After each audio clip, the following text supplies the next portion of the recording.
thank you for that warm applause, but I feel as though I ought to share it with our guest speaker this evening. Welcome to this lecture, and welcome also to those of you who've been trying to get tickets for this evening. We could have accommodated this lecture in a much larger room, but we have few options at the LSE. It's great to welcome so many of you here. Of course, this lecture is part of a series on Greece at the LSE with the Hellenic Observatory. The Hellenic Observatory is a research unit here at the LSE, which I have the pleasure of directing. And of course, therefore, we have a number of events on Greece on a regular basis here at the school. And if you wish to have more information about the events, not all of the events are quite as successful as tonight's event. If you wish to have more information about our events on Greece, then please go to the website for the LSE and look at Hellenic Observatory. I guess that's a way of saying that actually you're very lucky to be here, because we could have filled this lecture theatre at least twice over. So whatever logistical problems you had coming into the theatre, I promise you others were less fortunate than yourselves. And of course you're here because our speaker this evening has been very much at the eye of the storm, as it were, of the Greek debt crisis of 2015. He's been a central figure in Greece's negotiations with the rest of the European Union and with the IMF. And he now has the prime responsibility for implementing the difficult reforms and austerity measures that were agreed in the most recent third bailout for Greece. Euclid Tsakalotos has just come from a meeting of the Eurogroup in Brussels, and I think he wishes to say a few words about that meeting this evening.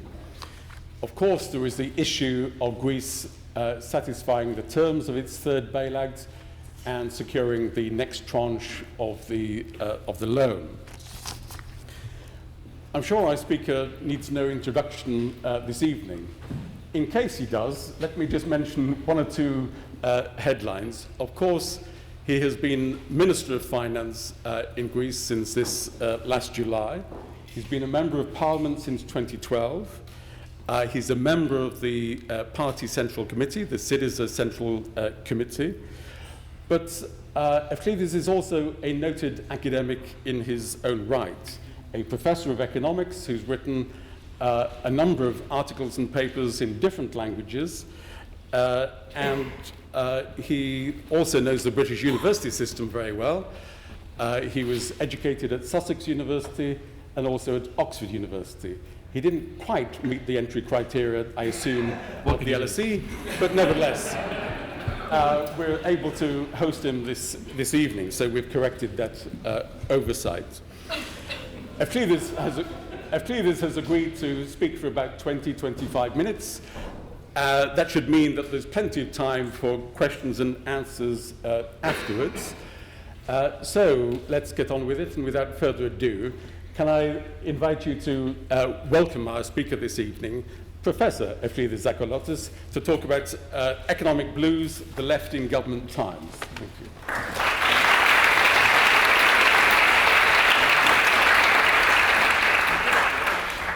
Thank you very much, Kevin, for that introduction, with one exception.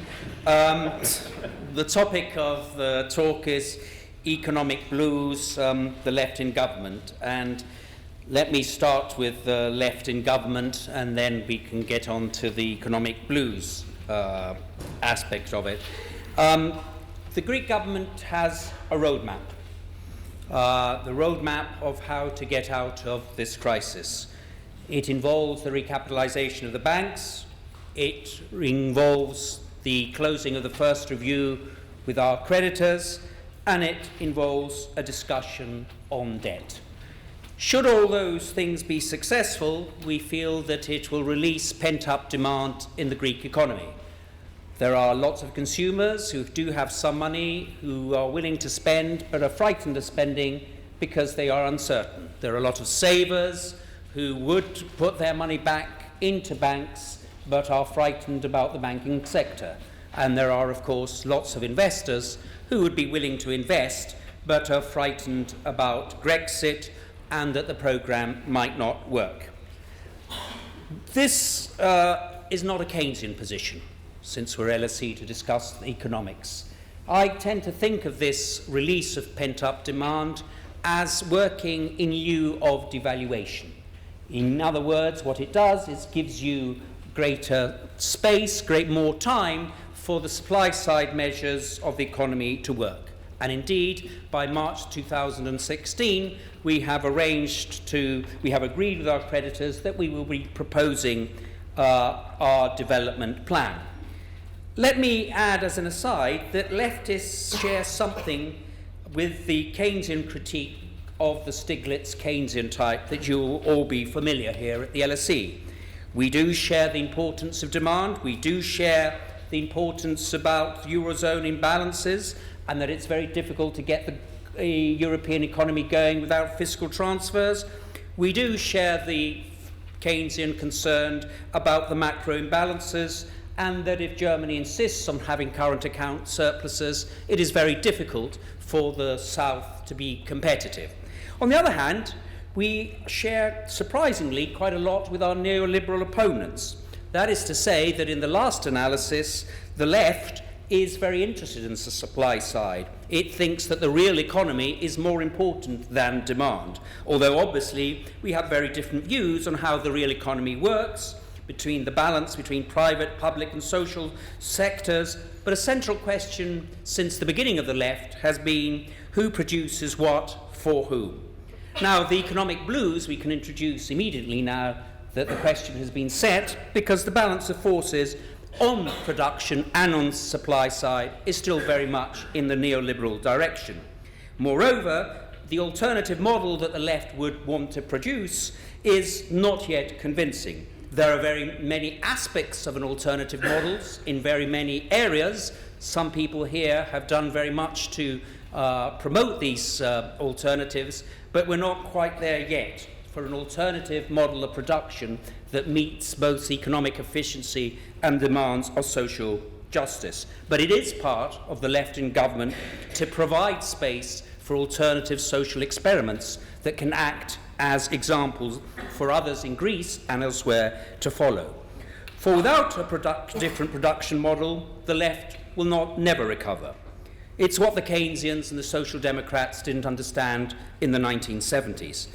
Not to say since the crisis, when the Social Democrats had an ideal opportunity to turn the clock back and to say that neoliberalism has failed and we now have our own model. But that was the subject of my last lecture here, Kevin. As you know, the malaise of social democracy. And as you also know, it's not in my character to continue flogging a dead horse.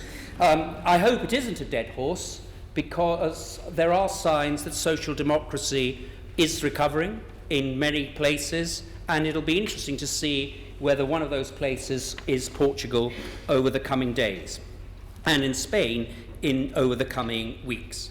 So let me return to the roadmap and the Greek government in power. The first, as I said to you, was the recapitalisation of the banks. That happened over the last week, not the weekend that's passed, the weekend before that. We passed a recapitalisation law and we passed a cabinet act on how the Greek government would deal with its own shares. We had a lot of interest to balance, and we have in terms of attracting private investors, but also keeping shares for the Greek government. It's a difficult issue. It's actually not an issue that even people teaching finance economics can understand, because it has to do with dealers and bond dealers and so on. So on one day I would be getting an SMS from one banker saying that if I do X, it will be the end of the Greek banking system, the Greek economy, and the Eurozone, not to mention the planet. And the next day I would get an SMS that if I don't do X, it will be the end of the Greek banking system, the Eurozone, and the planet, and so on. But we think we tried to balance the different interests, and we are now rather a victim of our own success. because one of the things that has happened is that the recapitalisation has progressed very quickly, and so the Greek government not only has to do the first milestones that was agreed over the summer, but certain aspects of the second milestones that have to do with the financial sector. There is a triangle here, which is between recapitalisation at the apex, and at the base we have the corporate governance issue and the issue of the non-performing loans. And our creditors, not unwisely, say that if we're going to have recapitalisation, that it's important to deal those issues as a whole. Now, let me again say something about the blues bit. In the negotiations, you win some, you lose some. Let me say one of the issues about corporate governance. The institutions quite rightly say that over the past years, the Greek banking system has been amenable to political pressures, not always of the best kind, so that loans have been given to specific firms, to specific football teams, to specific individuals, not always with the transparency that you would have liked. So that the HFSF, which is the Hellenic Financial Stability Fund, which is going to control the banks, needs to have the ability to impose a corporate structure, a governance structure, to stop that kind of activity, politics in the bad sense. But there is a baby and a bathwater issue here, because in the development of the banks over the last years, not only in Greece but mostly elsewhere, there is the problem of policy in the good terms, policy in the good sense, policy about what you want to do with the banks. Anybody who has read John Lancaster or has seen the balance books of the books of a particularly large systemic bank in Northern Europe will be very surprised to see how much of that, the asset side, is loans not to the private sector, not to the real economy, but investments in derivatives. So while we in the left are quite happy to have an independence of the bank, to have a certain corporate governance in the bank, we actually want policies to impose on banks that they invest more in the real economy and do less of this harmful activity that, as most students of the LSE will know, has a very high very high private return and a very low social return. So the economic blues aspect is that it's very difficult in neoliberal times to get that balance, to get a balance of a corporate governance structure of banks that are independent, but at the same time are amenable to policies that help the public interest. And part of my economic blues is that on this issue, I'm rather a conservative, in that sense that I want banks to return to their old-fashioned role of taking from savers and lending to investors. And so here is a left-wing financial minister who's actually making a plea for very conservative banks that do not spend their time dealing with derivatives, the New Deal, what New Deal can be made, how you can bend the rules of the regulators, but actually focuses on the real economy. It's not something that has been very easy to negotiate with our creditors. There is another issue about corporate governance, which is the remunerations of people in the Hellenic Financial Stability Fund and the bankers. The IMF will publish lots of papers nowadays on the importance of inequality and how inequality does not help development. But when it negotiates, it says that bankers should get the market rate. And we must get the best people if we're going to have the good corporate governance. We argue, on the other hand, that in a country that has lost 25% of its national income, and in a country where unemployment is 25% and unemployment of youth is over 50%, it is important, if you're going to carry reforms, that people feel that they're in the same boat. And being in the same boat means that there is not one rule for the one and one rule for the other, that you do not get outrageous salaries. Again, this is an issue that we've had partial success with institutions, but it has been very difficult. Let me go to the second aspect of the roadmap, the closing of the first review, but let me say on the recapitalisation that despite what I've said, I think things are going much better than if you'd invited me a month ago. things are looking quite well. There is private interest, there is a balance of interest going on here, and I do forecast that the whole process will end very well. Now, the closing of the first review is also very important. This is the second aspect I want to talk about, because that's what's going to release the discussion on debt. There are two sets of milestones. That the first set of milestones, which should be completed over the next week, will release 2 billion for arrears, and that's what the Greek government owns to its own citizens, whether it's in VAT returns or to the local authorities, over to hospitals, so it's very important for the liquidity of the economy. And then there will be a second set of milestones, which will release 1 billion. We will then have the closing of the first review after that, and then we can have the discussion on debt. It includes many of the things that we are agreed upon, that we believe are very important, like dealing with tax evasion, dealing with corruption, dealing with the reform of the public administration. The public administration is a very serious issue in Greece. I, as a finance minister, was very shocked that every morning, I'm sure that George Osborne doesn't face this, I have my chef de cabinet, my political aide, who brings me pieces of paper that I have to sign for the transfer of some nurse from Xanthi, which is in the northern city, to Alexandroupoli. I have to sign that, and 8 other people have to sign that piece of paper. I don't imagine that holds in any other European country. But it's not an inefficient system. I want to emphasize that. Because why it worked for the clientelistic system of New Democracy and PASOK very well. Because what does it mean? It means that if I don't sign the nurse, eventually the nurse will come to me and will say, well, Euclid, why haven't you signed this? I've been waiting for weeks. And then I would have replied, if I was of the old system, the old political elite, yes, but you want to go to Alexandroupoli because it's your hometown, but your family has always voted for the other party. Isn't it about time that at least part of your family starts voting the right way? This is why the Greek government thinks that public administration is very important, because it's only in reforming the public administration that anything else we want to do, whether it's active labour market policies or a new investment bank or new social policies, can work. Because if you haven't got the public administration to do them, then they will be corrupted by the old clientelistic system. And one of the reasons why we have now a better relationship with our creditors is that our creditors do firmly believe that Syriza, that is not implicated in the old political system, are the ones to change issues like the public administration, the tax evasion, and dealing with corruption. So we have issues that we have agreed.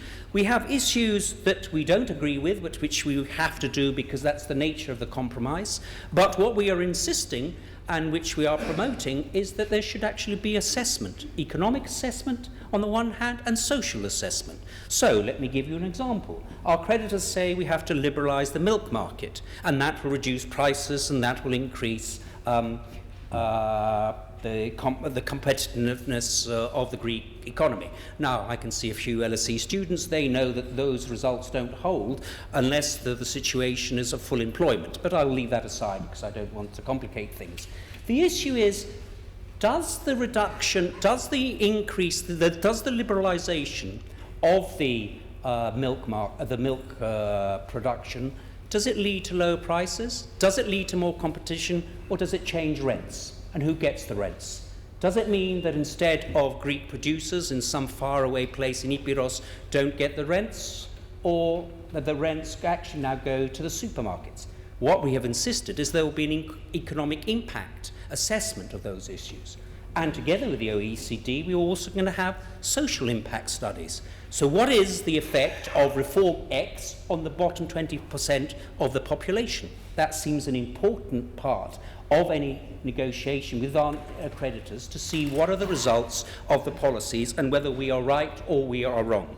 We disagree also, as you know, about the household insolvency issue, which is very important in addressing the issue of the non-performing loans.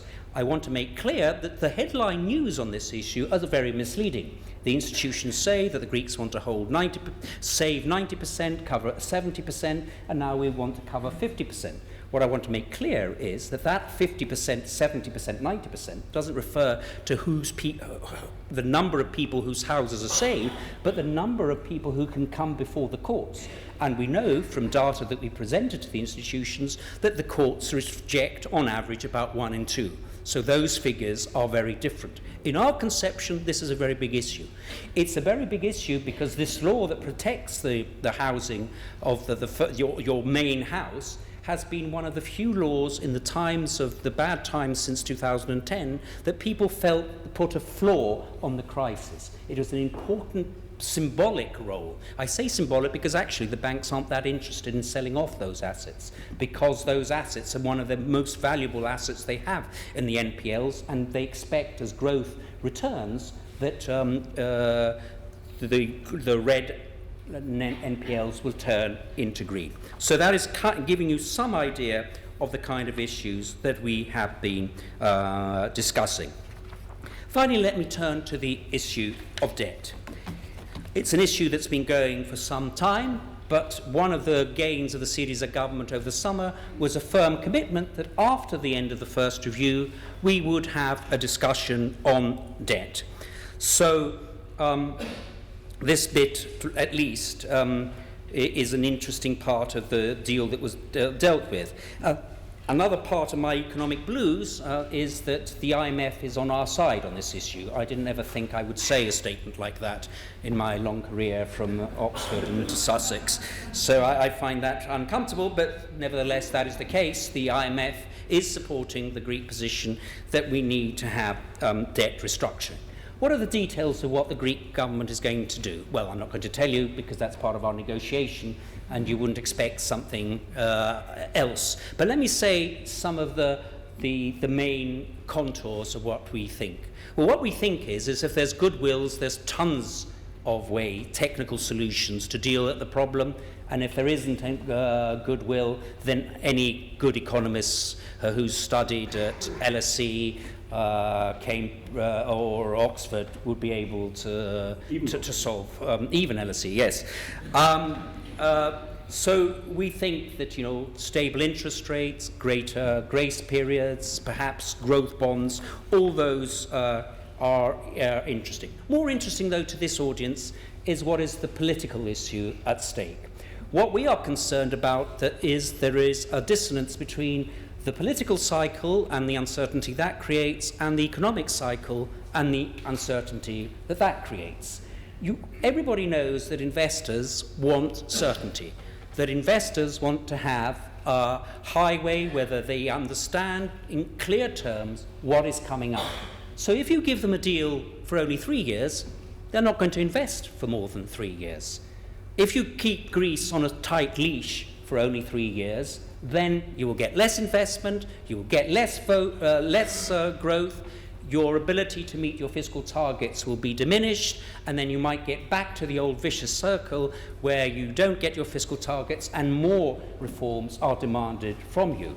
So it's absolutely critical that this is recognized by our creditors, that unless we get a solution where there is this clear runway, there is 15 years grace period or 20 years grace period, unless we get a solution where investors can see that the crisis of Greek debt has not been put back from January to the summer of 2016 or the Christmas of 2016 or the summer of 2017, but as actually has been given a specific answer, we'll be back to square one. So the view of the Greek government is that we need a solution. We can discuss some conditionality, we can discuss some phasing in during the period of the programme, which, as you know, ends in 3 years' time, but it's absolutely vital that we get a clear runway, that people understand that investors can invest for 7 and 8 and 9 years because they know the major decisions have been taken and they know the roadmap of what's coming up. So this is what we're going to be arguing for, irrespective of what technical solution meets those demands, to break this negative loop, this negative feedback mechanism from economic uncertainty, investors not being certain that the solution has been provided by the Eurozone, to the political uncertainty where when the reform project itself is put under threat. So having said all that about the roadmap, let me conclude with a few thoughts. If there are economic blues for a left government, then think what holds for a left-wing finance minister. If it's difficult for a left-wing government, it's more difficult for a finance minister to be to have any left-wing credentials, and I have left-wing friends here who I'm sure are running out of faith that I have got those left-wing credentials, but I'll allow them to speak for themselves. The role I see of a left-wing finance minister is to give space for alternative experiments. So when I'm asked, is the deal in July a good deal or a bad deal, the only answer is that I don't know. Because it's only as good as the strategy you have to incorporate that deal in a left-wing direction. The final test of the deal for the left is not given a priori. It's not decided beforehand. It's not decided before you have the strategy which can give space to alternative examples. So we have three parts of the deal. We have the deal, the aspects which we are agreed upon, and which we are going to insist that they are assessed, that what their impact is, both their economic impact and their social impact. There's the bits that we disagree with and are discussing on pensions, for instance, and then the non-performing loans aspect that I've discussed in some detail. And there's the alternative programme that is our own programme. Can we give space for alternative experiments in health? We have a health minister who is very interested in introducing primary health care. It doesn't sound very much for a country like Britain, but it's a very big issue in Greece for both expenses and for the social inequalities that are associated with. We have, during the crisis period, great experiments in the solidarity economy and the social economy. Can we give space for that to grow and to be more integrated in the private sector and the public sector? Can we give space for alternative experiments of new ways of producing and new ways of dealing with economic needs?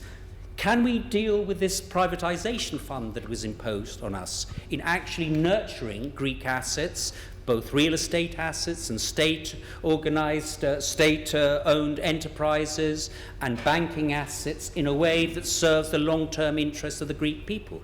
Greek real estate has been disorganized since the Ottoman times. It's time now that it's organized, nurtured, both for repaying in part our debt to our creditors, but also for investment period. That was part of the long negotiations on the night of the 12th of July and the morning 9:30 of July the 13th that we have done. So let me paraphrase my last statement, Keynes. Since we're here at the LSE, you'll remember that Keynes in the Macmillan Committee, I think, said to those who were the Treasury view that we want low interest rates because we want to do things. If you stop doing things in order to have low interest rates, you're looking at the world upside down. Let me give you, finally, my own version. Left-wing people should enter the government if they can do left-wing things. If they stop doing left-wing things to stay in government, then they are looking at the world upside down. And whether we will look at the world upside down will depend on the energy that we have, on the ideas we have, and the balance of forces elsewhere in Greece. But we in Syriza are committed to start looking at the world the right way up. Thank you very much.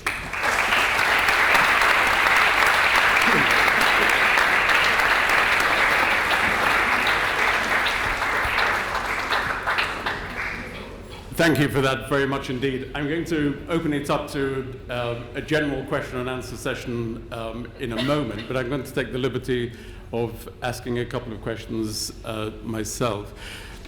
Some years ago, Euclid was very kind to invite me to his house for a dinner which I enjoyed very much.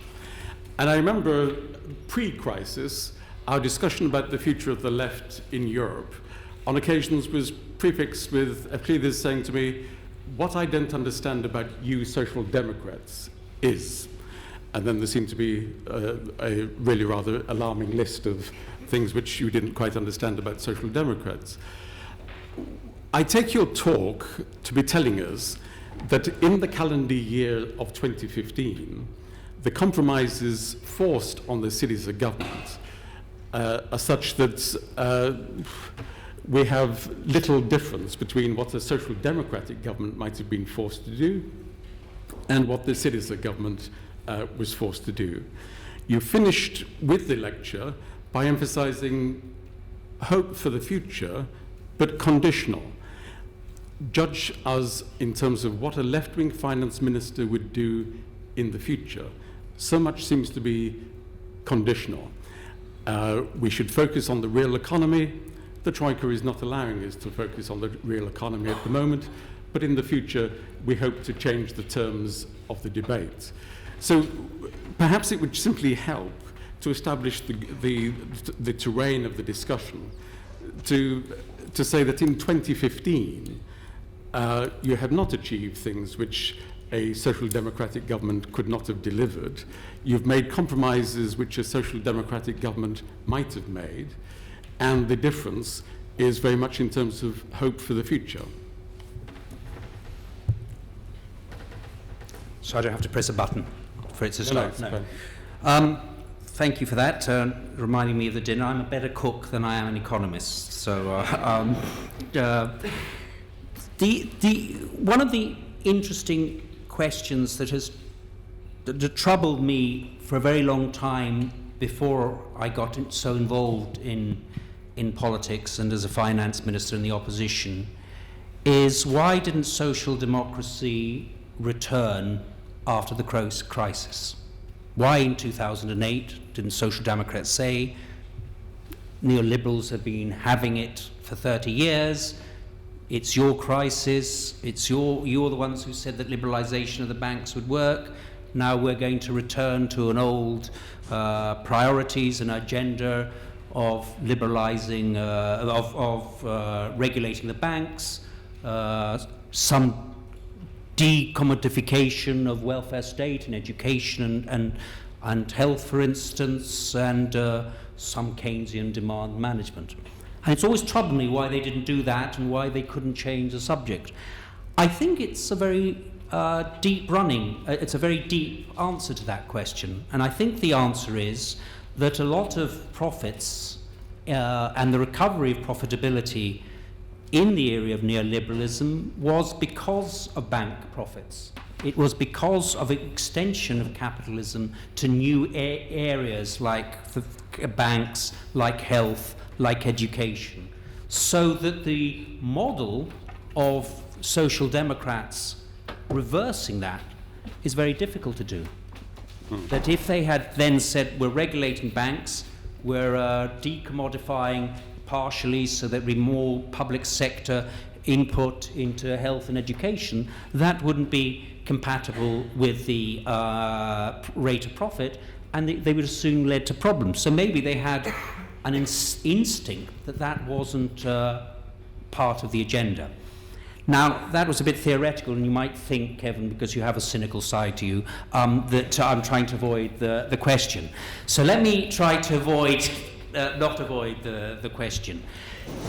I think Syriza made a big dent in that neoliberal consensus over the summer, which I don't think any social democrat party, and they've won it, have done so far. They raised an issue about democracy, and that's why there was a referendum. They raised an issue that led to this is a coup going throughout the web pages for a couple of days and weeks. And they raised an issue when somebody like Jürgen Habermas could say that Germany in one day lost what it gained in 40 years since the Second World War. we have put back on the agenda the issue of democracy. We have put back on the agenda the issue for a different kind of cooperation. We've lost a lot as well. I mean, that's in the nature of the compromise, and that's why I've said the deal will only be as good as the left can make of it, can incorporate it into a long-term strategy. Now, as you can understand, there is a time scale in this. The early part, it's a very front-loaded program. But if you look at the MOU, after the presentation of the development strategy in March 2015, it's remarkably bare. If you actually read the MOU. So I think once we have got this balance and we've returned to growth, the question will return. We shall see what happens in other economies and whether there is a change in the balance of forces elsewhere in Europe. We shall see whether the Greek government can provide space for these kind of alternatives. And I think there are social democrats now who are interested in these kind of alternatives, in rethinking the cooperative movement, in rethinking special purpose banks, ethical banks. I think there is an agenda about the way innovation works, for whom, how access to the internet and the commons, the whole commons issue, that there are social democrats who are seriously thinking about that. And I think maybe there is going to be a reconfiguration. Whether there is an issue that is well beyond my ability to predict. Okay, thank you. It would be wrong, of course, for anyone to comment on one's predecessor.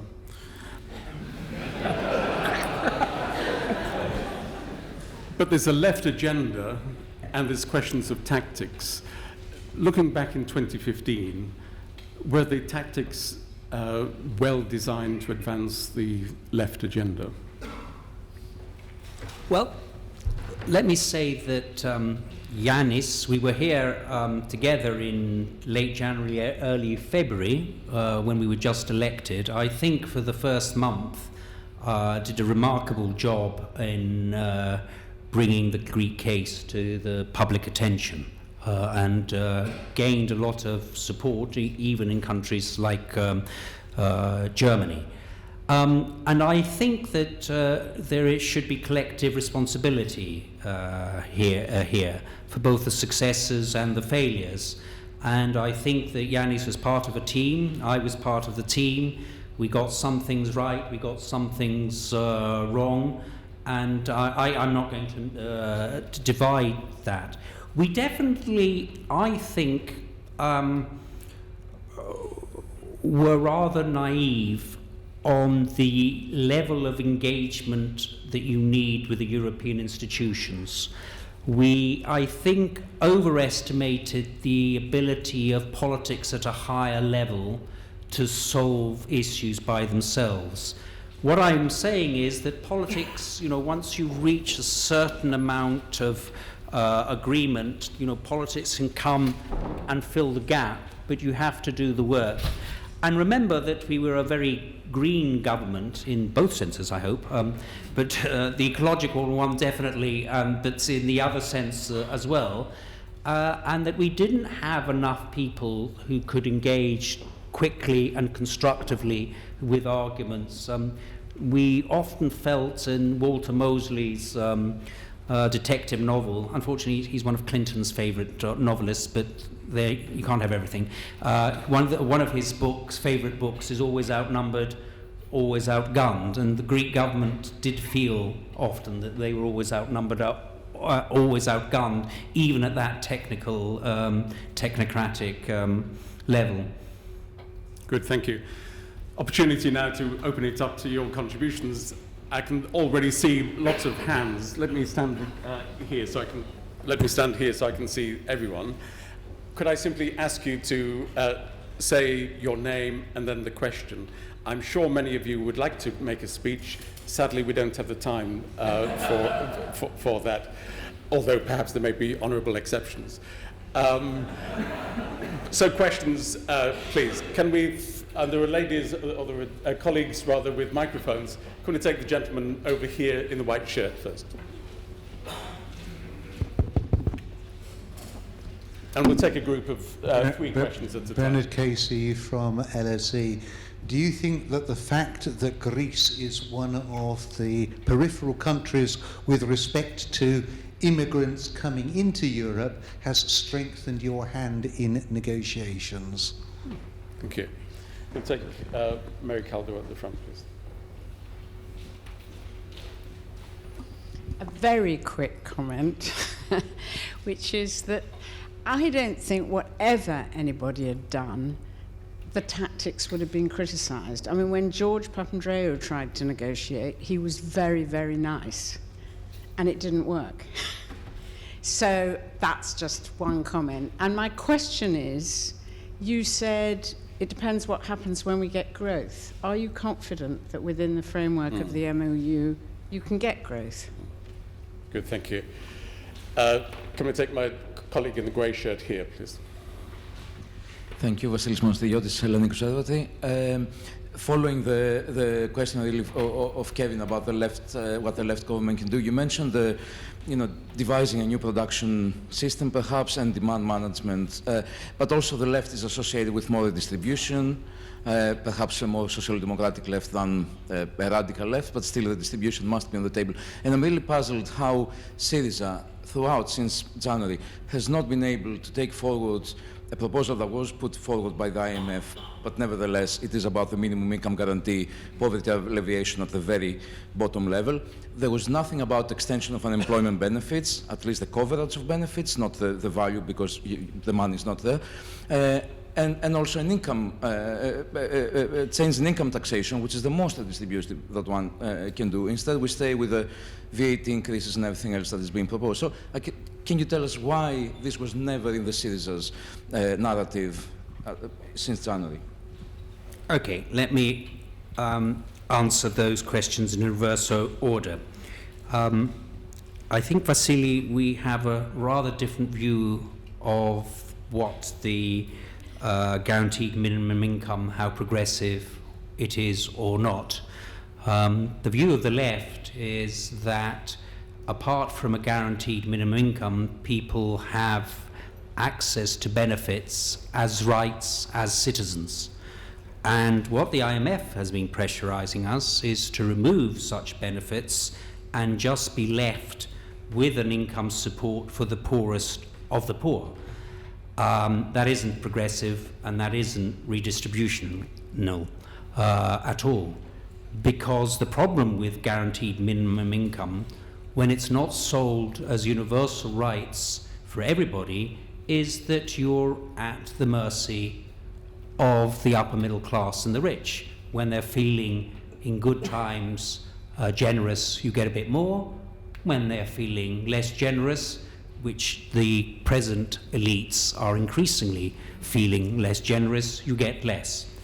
But here is an advantage of having a left-wing government, and I'm glad you asked that. Because Theano Fotiou, who is the minister who deals with these issues, turned that discussion around over the summer. And she said, okay, we have had a big solidarity movement in Greece. The Greek government, one of its first laws was on the humanitarian crisis.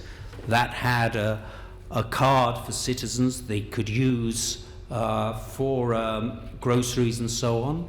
So why don't we reach a compromise where certain of those, and that was dealt to about 300,000 people, yeah? It wasn't a small thing. Why don't we use that and some of the rights that we have given to the poor people as citizens and incorporate a compromise between that and the guaranteed minimum income? I don't think the New Democracy or PASOK or anybody else would have negotiated that. They would have just accepted the guaranteed minimum income. And so having a left in government can help in those issues if you can build on that, to actually say, well, look, we are dealing with a humanitarian crisis. We're giving benefits to people that they are owed as citizens to be able to participate in society, and let's see how that can be brought to bear with what your concerns about the guaranteed minimum income.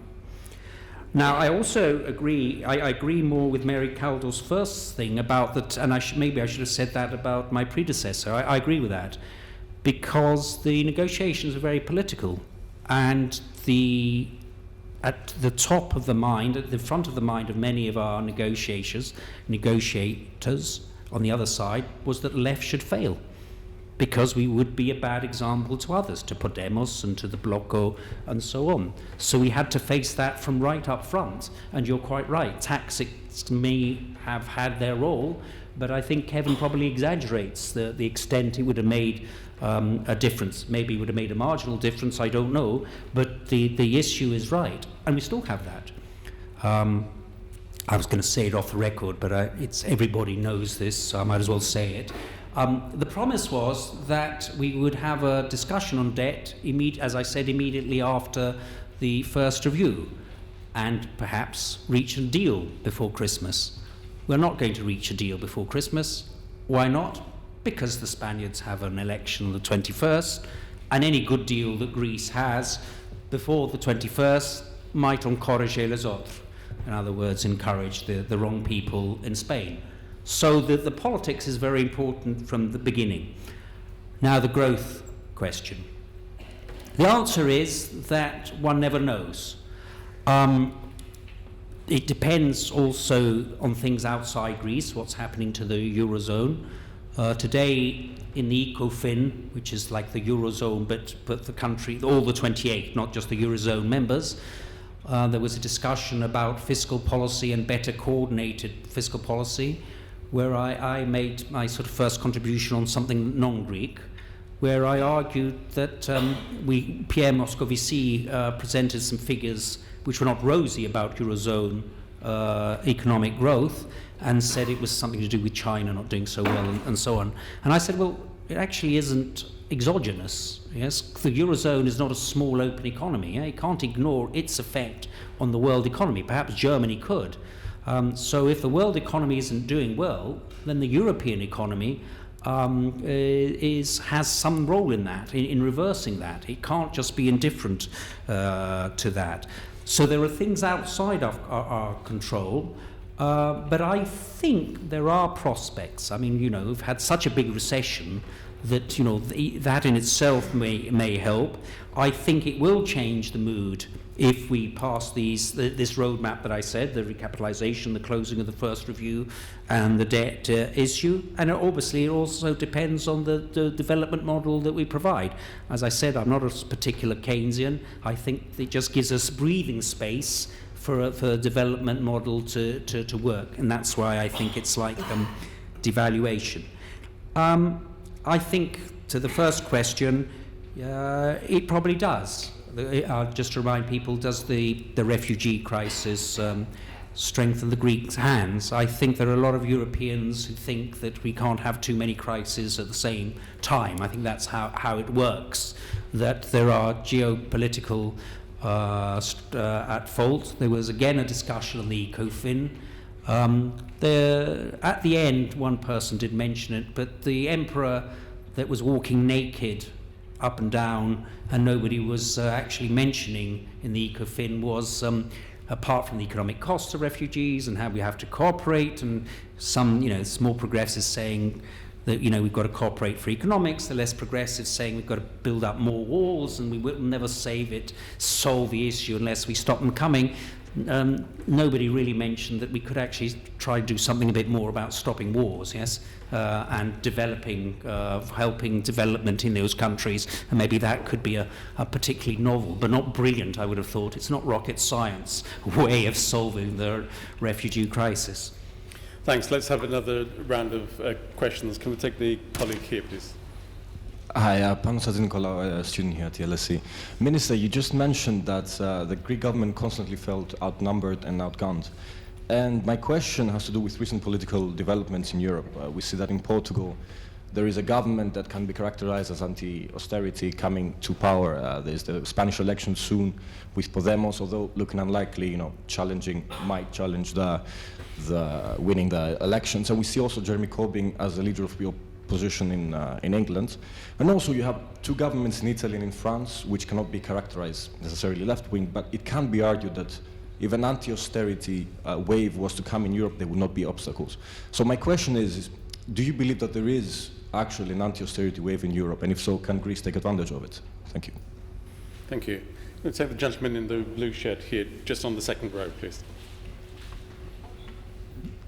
Euclid, since I've been the beneficiary of your recipe for stuffed eggplant, I too hope you're as creative a left-wing finance minister as you are a cook.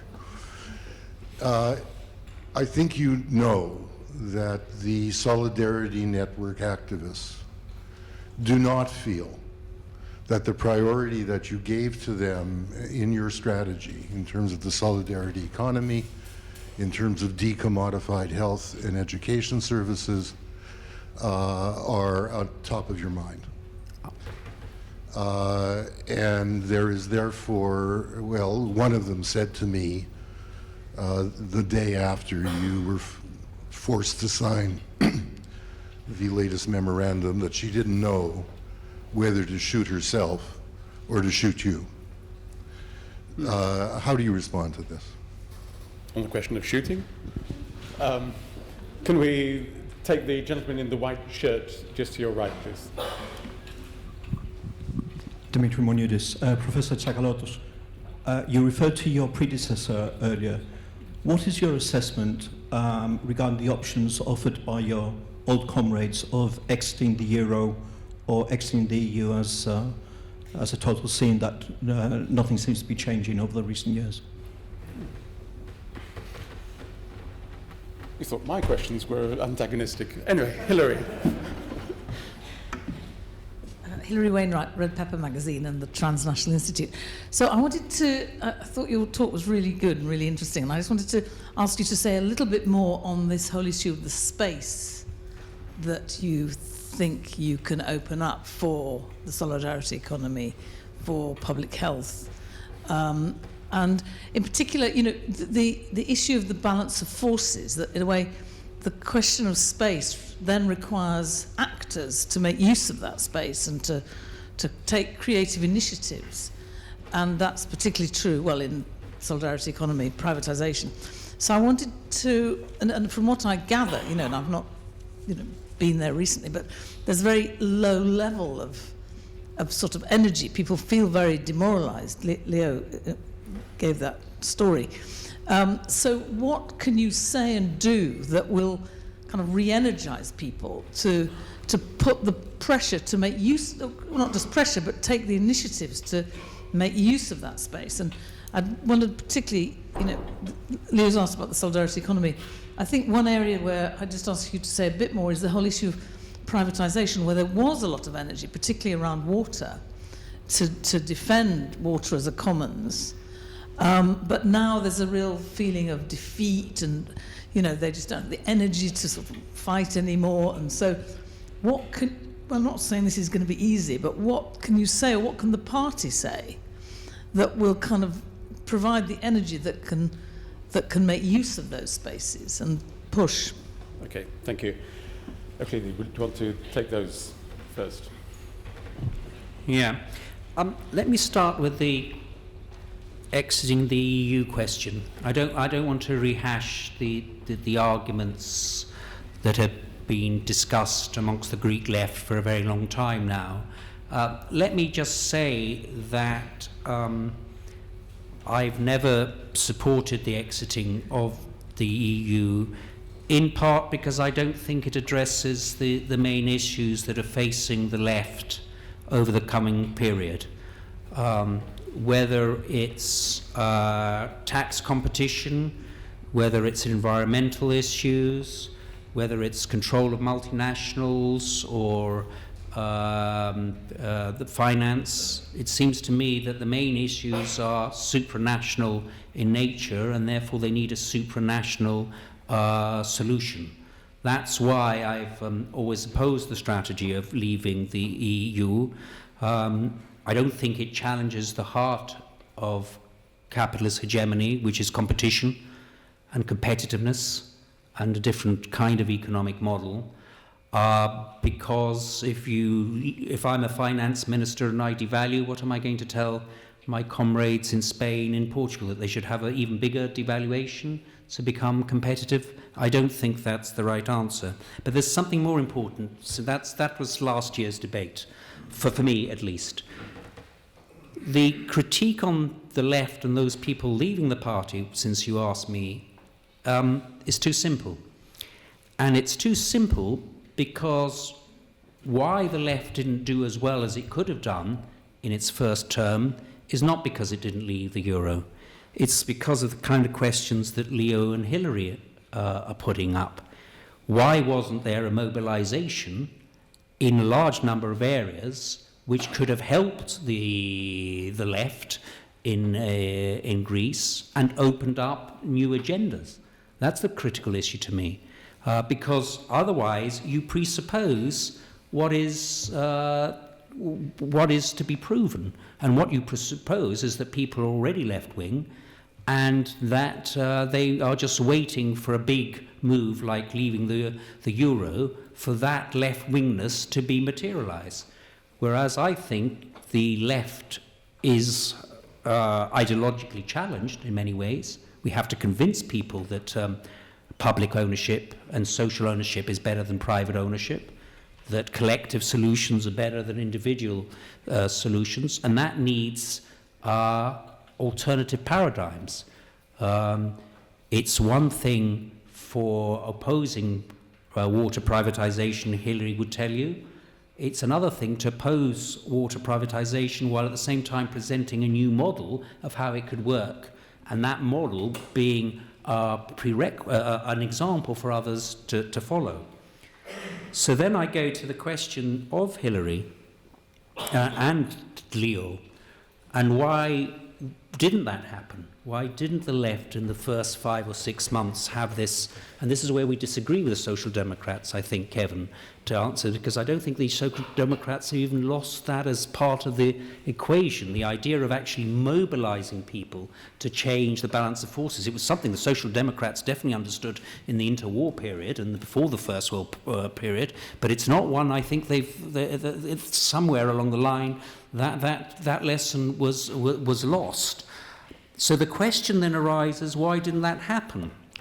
I mean, my guess is as good as yours, but let me tell you the sequencing. You see, after the crisis, Greek people were actually very energetic and tried everything. They tried the example of the town squares, and like the Podemos in Spain.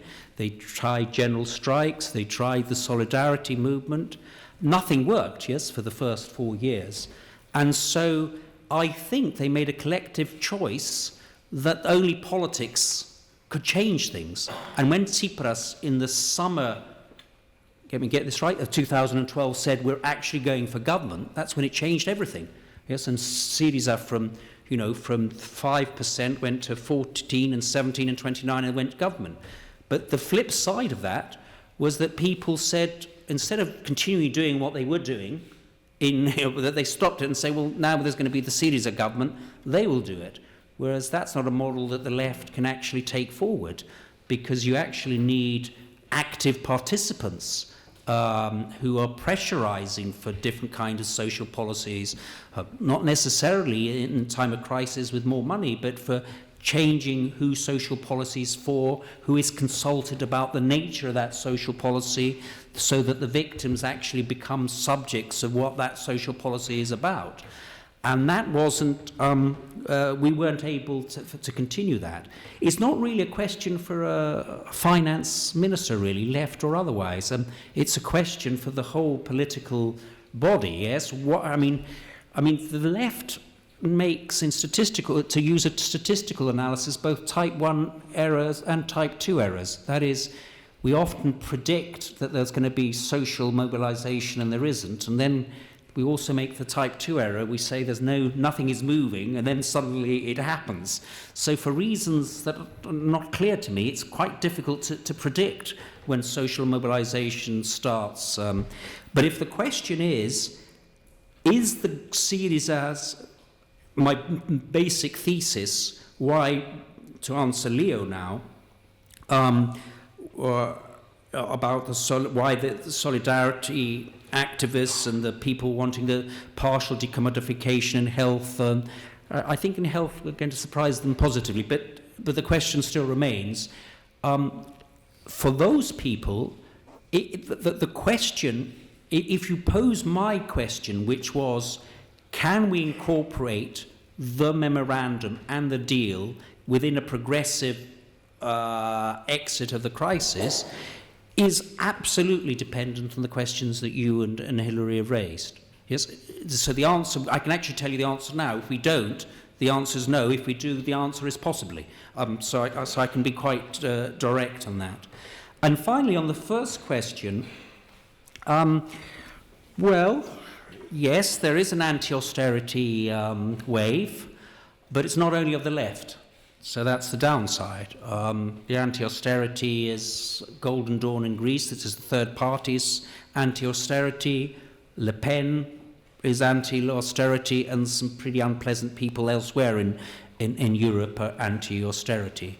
So anti-austerity isn't enough, and that's why it is important that the left is able to mobilize and inspire on something different, because if we don't get this right, the ultra-right and the sort of racist right is on the rise, and that will be part of the failure of the left. For instance, the refugee thing, just the previous question, is not going as well the last 10 days than it was the previous 10 days. Hopefully it's a cyclical phenomenon and not a trend, because there's backtracking. Yeah, there's a huge rows within the Popular Party about the best way to approach it, and I'm worried that unless there is forward movement, that could turn as a boomerang. Let's see. I hope more, than anything, that I'm wrong on that prediction. Thanks. Let's have another round of questions. The lady with the blue top, please. If you could just wait for the microphone to come, please. Hello, my name is Iliana Magra, and I would like to ask you something about brain drain. You said that Greece's youth unemployment is currently above 50%, and from personal experience, and from all of my friends that are here in this room as well, I can say that a lot of us have left Greece because we feel like there is not an option there for us to find a paid job. As a finance minister, what do you have to say to our generation? Thank you. Thank you. The gentleman right at the very back, next to the camera.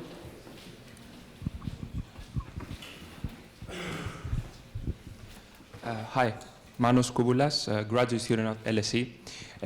Given that there is almost parity between the economically active and inactive people in Greece, what's the plan to make the whole system sustainable? And why should the companies stay in Greece when they have the opportunity to go to Bulgaria, for example, instead of the hostile business environment of Greece? Thank you. Thanks.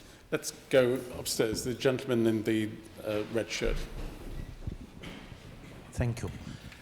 Nasser Kalaoun, commentator on BBC and Arab channels on Greek crisis since it started. So my question to you is about money, since you are a finance minister.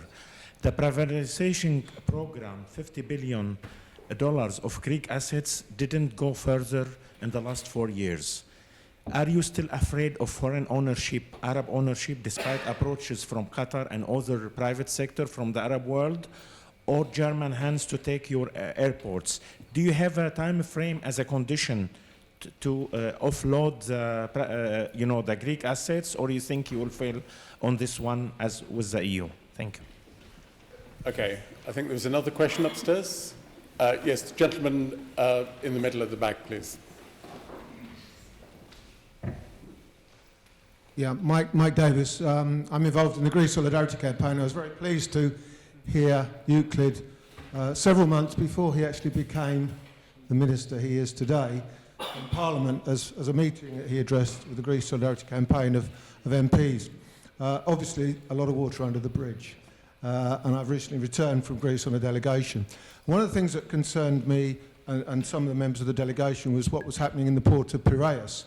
And actually, as we were there, we were unable to meet Euclid and others, because it was the day you were being sworn in and being making speeches and so on in Parliament. We did meet Costas, who was able to come and speak to us, but he was very concerned that the contract for the privatisation process, which I think a lot of us accept has partially got to go through, also included a whole tranche of the coastline with public buildings, public facilities, parks and all sorts of resources. And I'm wondering what progress you've been able to make on clawing back part of that contractual problem that you had. And to just reiterate the question about space that Hilary talked about, because that was the message we got from Syriza when we were there, that we need to create the space. Give us some time, and as you've said, you know, we can't make any strong judgments right now, but give us time to create the space for this creative action,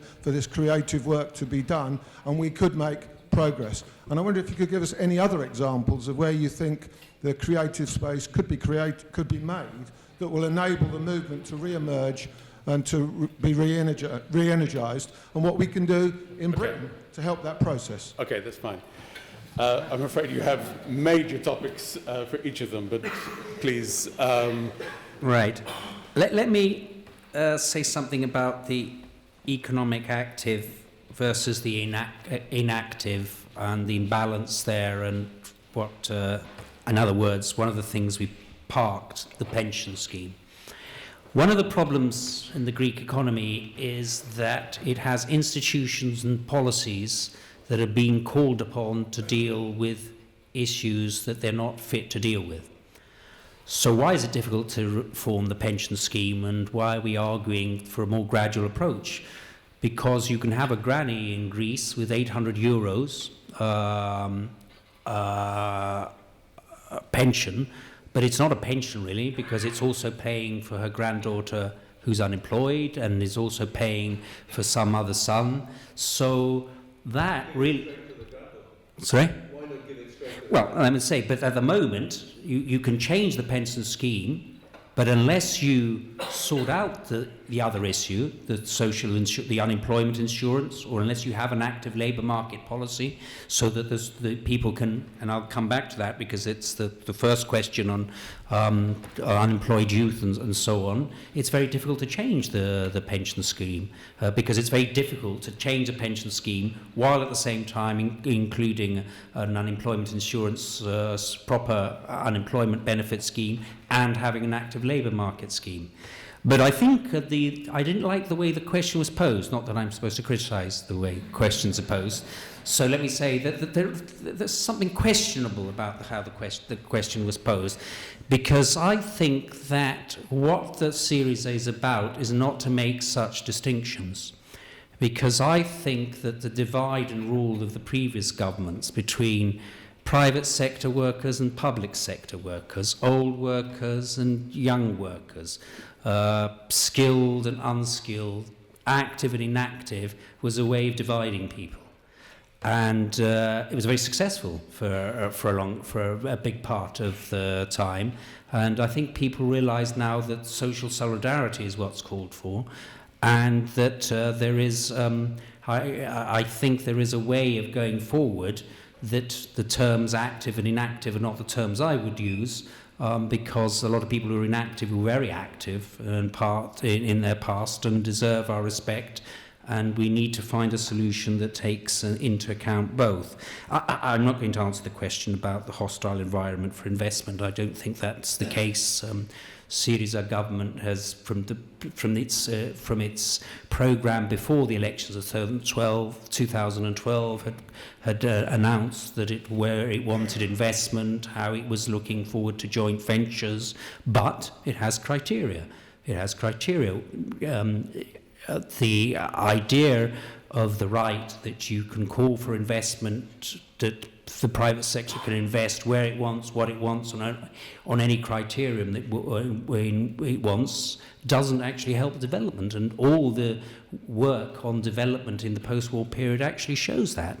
So it's quite important to have criteria in specific areas, helping to investment make sure that it builds up the local skill base, that it protects the environment and passes the environment on to the next generation.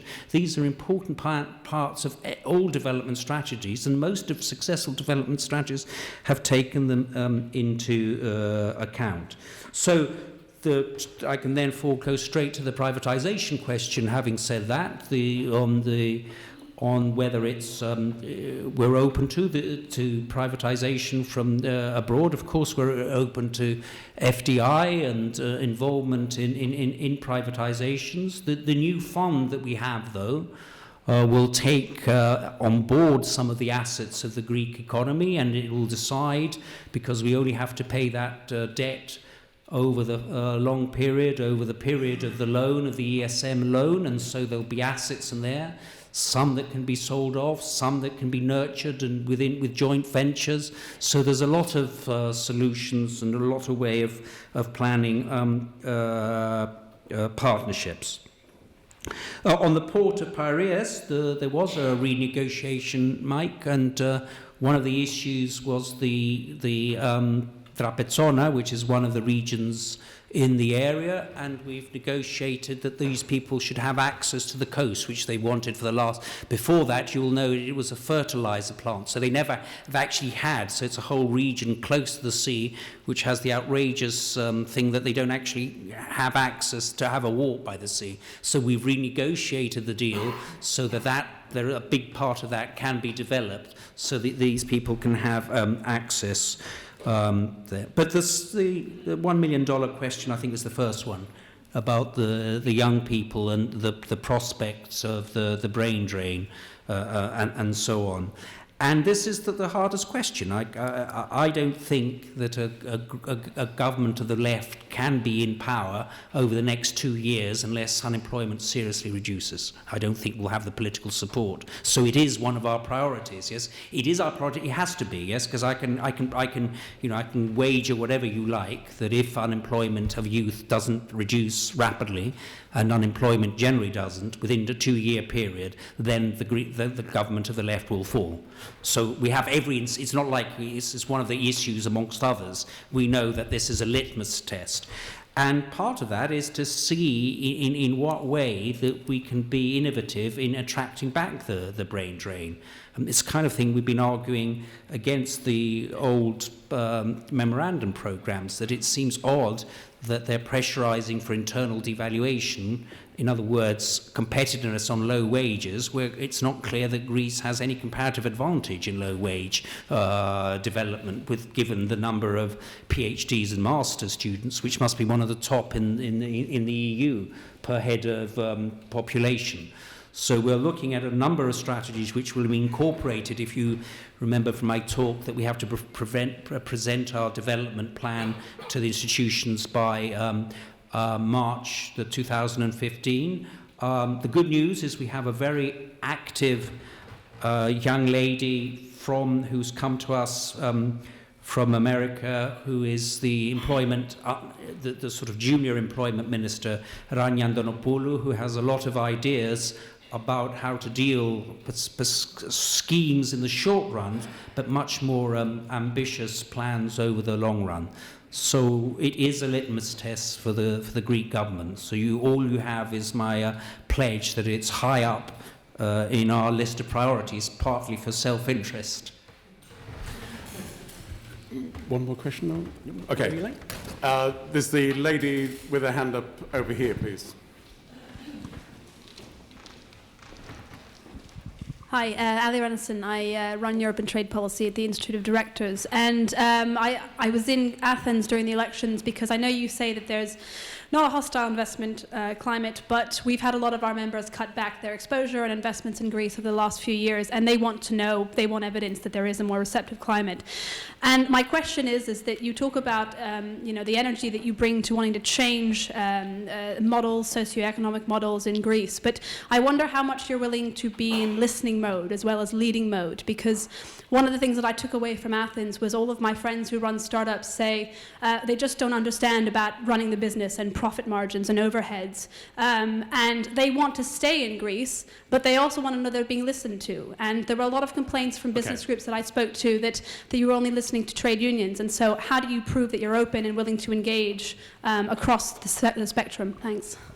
Okay, perhaps in terms of time, should we leave that as the last question, or you have one more? Another one question. The gentleman here, please. Nikos Pronios, how do you correlate the development that you mentioned with the competitiveness of the Greek economy? Should we have those then, those last two questions? Well, listening mode. I don't think you can have talked to a random sample of the Greek population. We've actually made very big steps in helping startups. We've been listening very carefully to what are the obstacles to those startups, what is red tape and what isn't red tape. And I think that if you look at the progress that's been made and the number of issues in the memorandum which are specifically addressed to the questions you raised, you'd be very surprised. Especially, you'd be very surprised that numbers have actually have passed.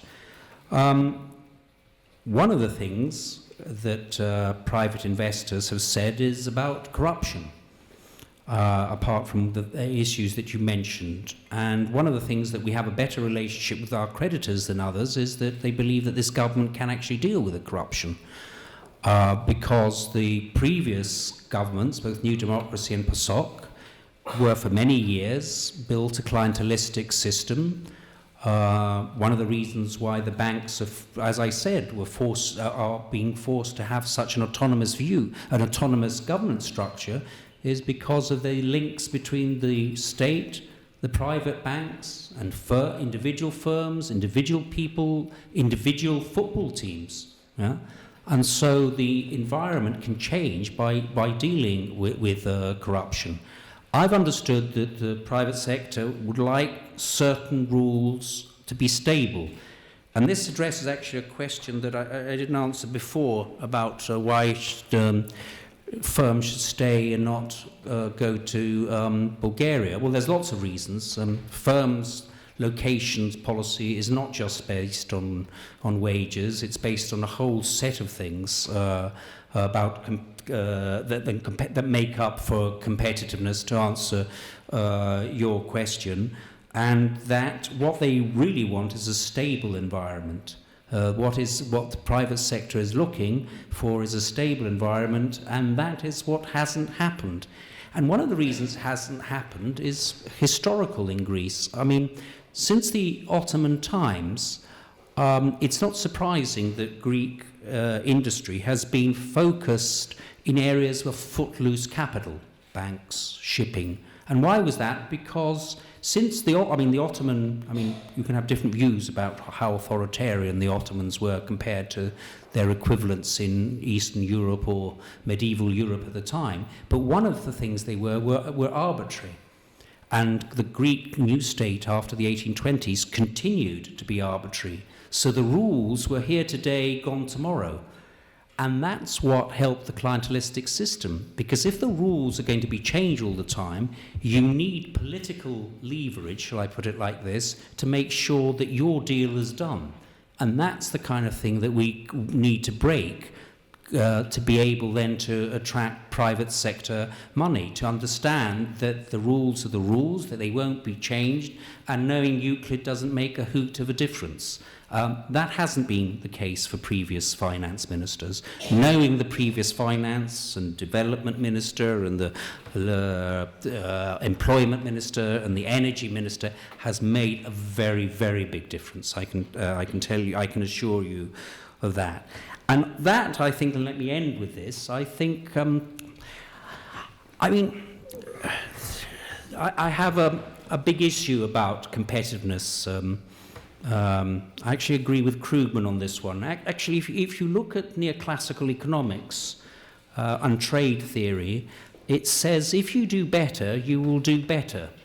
Now, that doesn't sound brilliant, and only an economist can say, but what does it say? It doesn't matter what anybody else does. If you increase your productivity, you will do better, irrespective of whatever anybody else does. That actually comes from neoclassical economics. So competitiveness, i.e. doing better than somebody else, is not nearly as important as ensuring that you actually increase your productivity overall. And you can increase your productivity in a whole host of ways beyond reducing wages. And part of the new economic model that I think the left, both in its social democratic and leftist approach, has to deal with that issue. That you can actually incorporate a lot of social considerations in a wider understanding of increasing productivity and feedbacks and externalities between the social and the economic and the politics for a very successful economic program. The idea that you pitch worker against worker, region against region. No, I'm not suggesting you were saying that. I'm just answering the question with given what you've told me, that it has been a dead end, because very often, more often than not, it becomes I gain and you lose, rather than everybody gaining at the same time. So that's I'm not a great fan of competitiveness as it's used, in fact, and I think its increased use in the last 30 years is not correlated with increased economic performance. The productivity figures since the 70s, the late 70s, are poor. Okay. Eleftherios has had a very long day. He started in Brussels with Ecofin, went to speak to bankers and hedge funds, etc., and then has finished it on a high here at the LSE with academics and fellow sympathizers. Thank you very much indeed for your presentation and your willingness to answer so many different questions. Welcome. I'm tempted to say that you remain maddening and deeply persuasive in equal measure. On these occasions, it's our pleasure to acknowledge your visit. And of course, educational institutions in the present austerity climate in the UK, you wouldn't expect me to give a gift of tremendous value, would you? Please say no. No. Thank you. Certainly not. So therefore, let me give you a gift from the LSE as a commemoration of your visit here. But also we have a tradition at the LSE of our speakers being presented with this particular cap. You may recall that we're very good in British universities with ceremonies. And so, for example, we're very good with that. Can you please join me? Thank you very much.